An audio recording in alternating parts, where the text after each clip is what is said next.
اگر تم ایک بیٹی ہو، لڑکی ہو، عورت ہو، حوا کی بیٹی ہو، تو یہ خاص کر تمہارے لیے ہے اور اس کو غور سے سننا، شاید تمہاری زندگی بدل جائے۔ اور اگر تم چاہتی ہو کہ تم خوش اور پرسکون رہو تو سب سے پہلے ہر اس انسان سے سخت لہجہ اختیار کرو جسے تم جانتی نہ ہو، جس کے آگے پیچھے سے تم واقف نہ ہو۔ یہ نہیں کہ ایک دو دفعہ بات کرنے سے یہ کہہ دو کہ میں تو جانتی ہوں اسے، تم اصل میں نہیں جانتی، تم اصل میں میٹھے لہجوں میں نرم پڑ جانے والی ہو۔ تم نہیں جانتی دنیا کیسی ہے، بے شک مرد اچھا ہو یا برا، دو طرح کے لوگ پائے جاتے ہیں اس دنیا میں۔ تمہیں پہچان کرنی ہوگی، انسان کو پہچاننا ہوگا۔ صرف اس انسان سے نرم رہو جو تمہارا محافظ ہے۔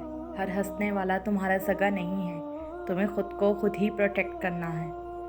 ہر انسان سے تم ہنس کر بات نہیں کر سکتی، کیونکہ اگلا کس سوچ سے تمہارے ساتھ بات کر رہا ہے یہ تم نہیں جانتی، اور جب تک تمہیں سمجھ آتی ہے تب تک تم پر ایک ٹیگ لگ چکا ہوتا ہے، ایک دھبا لگ چکا ہوتا ہے، اور جانتی ہو وہ دھبا کون سا ہے؟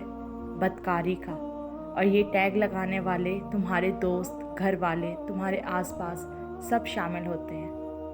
بے شک تم سچی ہی کیوں نہ ہو، اس معاشرے کو بس عورت ملی ہے ذلیل کرنے کے لیے، اور اگر لوگ جان لے کہ عورت کی عزت قرآن نے کیا دی ہے تو وہ لڑکی کے جذبات سے کبھی کھیلے ہی نہ۔ مگر اس میں 50% ہم خود ہی ذمہ دار ہوتے ہیں، کیونکہ ہم سمجھتے ہیں کہ اگلا انسان اچھا ہے۔ تم حوا کی بیٹی ہو، تمہیں پتہ ہونا چاہیے کہ سب ایک جیسے نہیں ہیں، سب اچھے نہیں ہیں۔